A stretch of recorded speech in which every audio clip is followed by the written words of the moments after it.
문자 왔는데. Sekedar informasi bahwa video ini adalah cerita spoiler yang admin rangkum hanya untuk sekedar menghibur. Dan untuk cerita versi lengkapnya, teman-teman bisa langsung membacanya di web legal atau bisa langsung membeli komik novelnya di toko buku terdekat. Di cerita sebelumnya, Yanceng membuatkan resep obat untuk anak yang menderita penyakit ataksia. Dia pun berhasil membuat anak itu kembali sadar.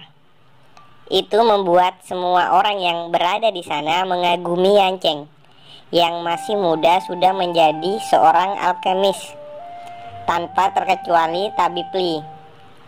Para gadis-gadis langsung menggodanya, sehingga Yanceng yang risih memilih berlari kabur dari tempat itu. Cerita berpindah di belakang rumah keluarga Yang. Yanceng yang berlari sebelumnya tiba di sana dengan nafas yang terengah-engah. Aku heran kenapa gadis sekarang lebih agresif daripada gadis 80.000 tahun lalu. Tiba-tiba Yanceng tersadar jika di sebelahnya, tepat di bawah pohon, Liling dan pacarnya sedang melakukan hal mesum. Kih, memalukan kalian ini, ungkapnya dalam hati. Liling yang juga baru menyadari kehadiran Yanceng juga terkejut. Kalau menurut admin ini bukan jalan utama, melainkan jalan belakang rumah, makanya sepi. Jadi mereka berdua bisa bermesraan. Ketika Yanceng akan memasuki rumahnya, Liling mengingatkan tentang turnamen Xiao Bei yang diadakan oleh seluruh keluarganya besok. Yanceng yang baru mengetahuinya terlihat bingung, karena dia juga benar-benar tidak tahu tentang turnamen Xiao Bei. Di sini, Liling menjelaskan bahwa bagi pemenang turnamen akan mendapatkan dukungan dari seluruh keluarga serta mendapatkan hadiah. Dan bagi yang kalah, kemungkinan akan diungsikan ke keluarga cabang sebagai pelayan seumur hidup. Yanceng terlihat masih bingung apa hubungan turnamen itu dengan dirinya, karena menurutnya dia bukan dari keluarga Li. Liling kembali menjelaskan jika bibi Yanceng yang bernama Yang Rusuang adalah istri dari almarhum paman Liling. Jadi tentu saja Yanceng juga ikut berpartisipasi di turnamen tersebut. Dengan terpaksa, Yanceng mengiyakan dan akan mengikuti turnamen tersebut. Namun, Liling menganggap jika Yanceng yang sekarang masihlah lemah, dan dengan bakatnya itu lebih baik Yanceng menjadi petani dan menikah. Sambil berlalu pergi, Yanceng berterima kasih atas saran dari Liling dan mengatakan kepada Liling untuk sebaiknya memperdulikan dirinya saja daripada peduli dengan Yanceng. Sesampainya di dalam kamar, Yanceng segera bersiap membuat pil dari bahan yang dibelinya tadi. Semua herbal kemarilah. Roh api terbakarlah. Dimulailah proses penyatuannya. Setelah beberapa saat, proses telah selesai dan pilnya pun berhasil dibuat. Lalu Yanceng berkata, "Pil ini luar biasa kuat," ucapnya sambil tertawa senang. Cerita beralih di keesokan harinya. Di perguruan Yang Wu milik keluarga Li, tepat akan diadakannya kompetisi Xiao Bei. Sudah terlihat banyak orang yang telah hadir. Tampak Yanceng bersama ayahnya. "Nak, berhati-hatilah, lakukan yang terbaik," ujar ayahnya menasihati. Yanceng pun membalas dengan berkata, "Jangan khawatir ayah, aku pasti tidak akan mengecewakanmu." Dengan sikap dingin dan berlalu pergi, ayahnya berkata, "Aku akan pergi dulu, nanti aku akan menemuimu lagi." Di sini Yanceng kesal melihat respon ayahnya yang berlalu pergi, belum percaya kepada Yanceng. Di gerbang perguruan Yanwu, mulai datang tamu-tamu penting dan Tetua Li menyambut mereka satu persatu. Tamu-tamu terkenal dihadiri oleh penatua dari keluarga Shu yang bernama Shu Yulong, akademimo dari kota Baiyucheng, dan terakhir tetua dari seni bela diri Wuguan. Tetua Li mengantar para tamu penting tersebut masuk ke tempat yang keluarga Li sudah persiapkan. Namun, tiba-tiba semua orang terlihat begitu hening sesaat ketika pelayan penjaga pintu masuk meneriakkan tamu selanjutnya yang baru datang. Pelayan tersebut berteriak, "Asosiasi Alkimia telah tiba." Tampak dengan serentak, orang-orang dari Asosiasi Alkimia berbaris rapi memasuki aula. Di belakang mereka semua terlihat Master Liu yang memimpin barisan tadi. Di sini semua tamu terkejut, tanpa terkecuali keluarga Li dan tetuanya, mengetahui kedatangan orang-orang Asosiasi Alkimia dan juga Master Liu yang terkenal.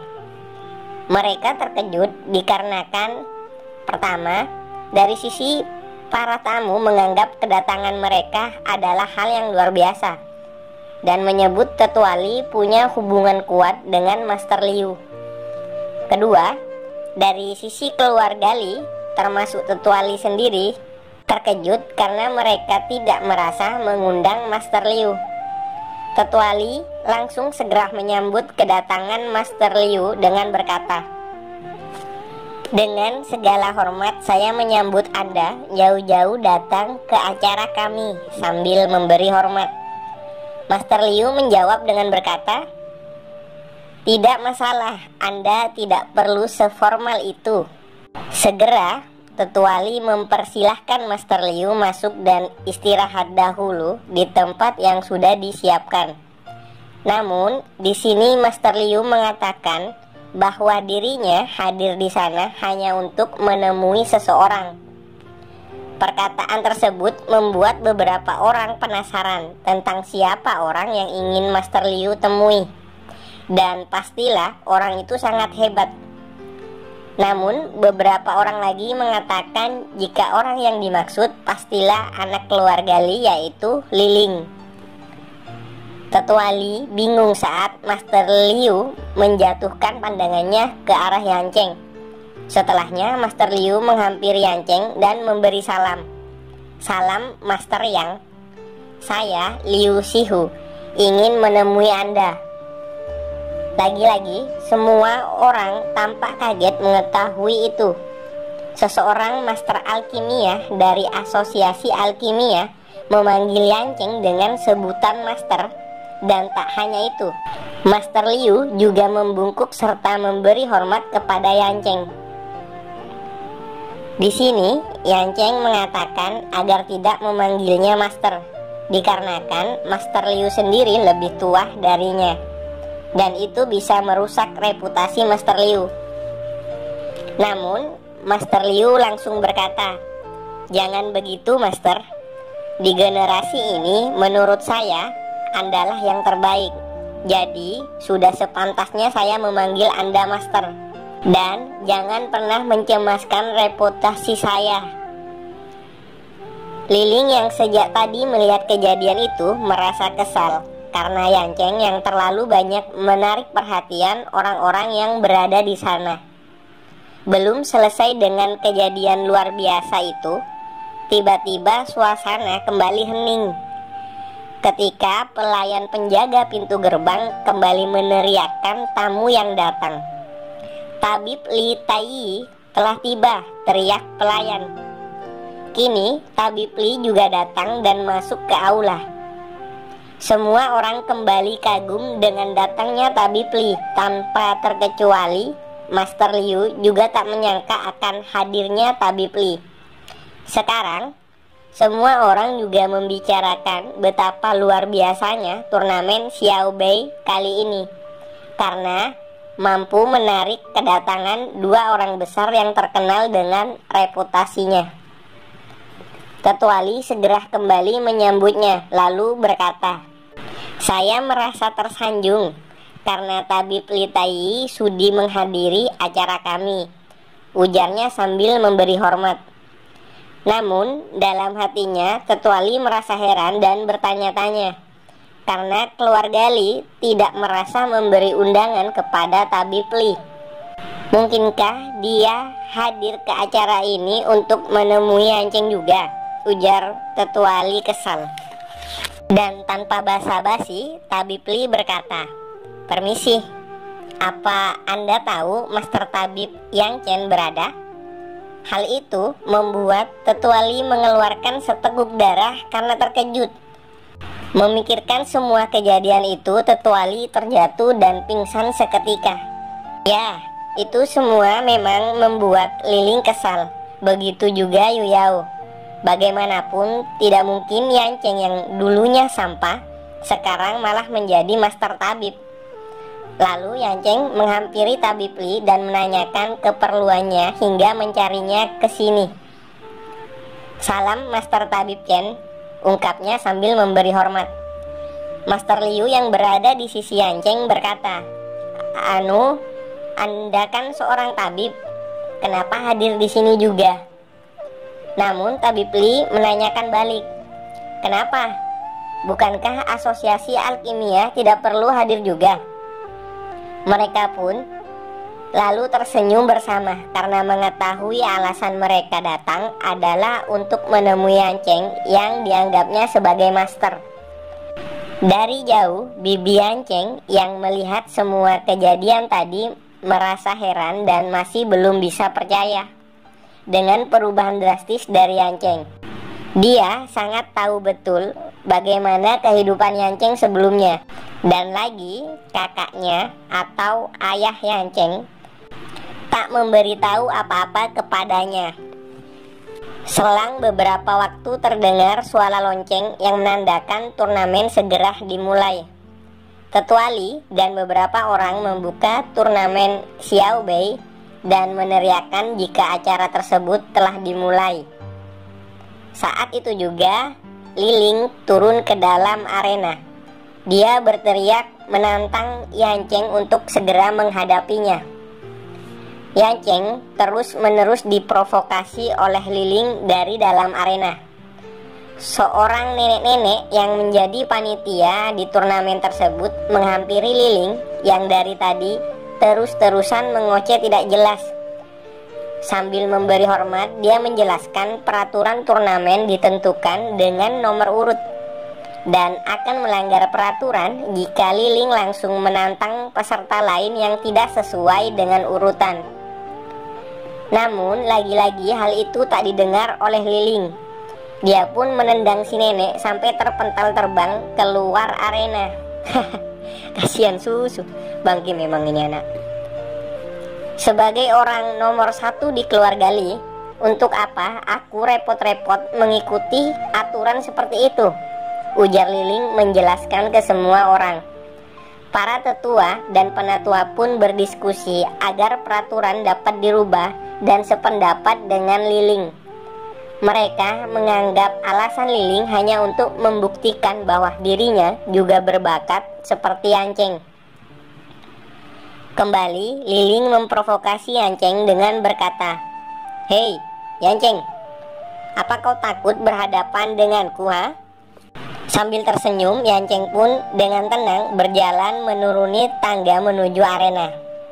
Namun, belum selesai menuruni tangga, Master Liu dan Tabib Li mencoba menasihati Yanceng untuk tidak menerima tantangan dari Liling. Jadi, dua orang ini belum tahu kekuatan Yanceng ya. Karena mereka berdua menganggap Yanceng hanya mahir di alkemia dan ilmu kedokteran alias tabib. Mendengar hal itu, Yanceng berkata, kenapa? Bukankah kita sudah setuju untuk berdiskusi setelah pertandingan ini selesai?" Mereka berdua masih mengkhawatirkan Yanceng dengan menjelaskan jika Liling berada di tingkat 4. Sedangkan di mata dua orang kakek-kakek ini, Yanceng masihlah di tingkat 2. Mereka ini belum tahu saja ya kalau Aing Bang Jago loh, Aing MC-nya gitu loh. Yanceng tersenyum sambil mengeluarkan sekantong emas dari bajunya, bermaksud mengajak kakek-kakek ini bertaruh. Jika dirinya kalah, sekantong emas itu bisa mereka ambil. Namun, jika menang, masing-masing dari mereka berdua harus membayar sekarung emas. Kemudian, ya seperti inilah ekspresi mereka berdua. Yanceng tiba di hadapan Liling yang ternyata masih mengoceh dari tadi. Lalu berkata, "Hentikan basa-basimu. Ayo segera mulai saja." Liling bergumam dalam hati jika Yanceng hanya berpura-pura kuat, sambil bersiap dengan kekuatan di tangannya. Dia berlari ke arah Yanceng dan kemudian terlihat efek dari kekuatan yang Liling keluarkan hingga menutupi semua arena. Di sini, Tetua Li sangat yakin akan kemampuan Liling yang dapat mengalahkan Yanceng dan menganggap pertandingannya telah selesai. Berbeda dengan bibi Yanceng yang sangat khawatir dengan apa yang terjadi di arena. Kembali pada Liling yang terlihat tersenyum senang karena dia sangat yakin jika pukulan penghancur bintangnya yang dilancarkannya tadi tidak akan mungkin dapat dihindari oleh Yanceng. Dengan percaya diri, Liling lalu berkata, "Kau hanya cari mati. Kalau tidak, segeralah mengaku kalah." Namun, yang terjadi sebaliknya. Dari kepulan asap dan sisa-sisa energi kekuatan yang Liling keluarkan, Yanceng masih berdiri tegak. Kemudian menjawab, "Hah? Mengaku kalah? Kau jangan bangga dulu." Hal itu langsung membuat Liling berkeringat dingin. "Apa segitu saja kemampuanmu?" ujar Yanceng sambil tersenyum. Di sini, Master Liu dan Tabib Li mengetahui jika tadi Yanceng tidak bergerak sedikit pun dari tempatnya berdiri saat menerima pukulan dari Liling. Mereka berdua mulai meragukan rumor yang mengatakan jika Liling adalah seorang yang berbakat. Master Liu tampak penasaran akan kekuatan Yanceng dan untuk saat ini dia hanya bisa kagum pada masternya alias Yanceng. Cerita diakhiri dengan Tetua Li yang terkejut mengetahui fakta jika Yanceng bisa menerima pukulan dari Liling. Panik gak? Paniklah. Berbeda dengan bibi Yanceng yang tersenyum bangga melihat keponakannya yang hebat. Buat teman-teman yang ingin mengetahui update cerita selanjutnya, teman-teman bisa subscribe channel ini dan menekan tombol lonceng yang tersedia untuk mendapatkan notifikasinya.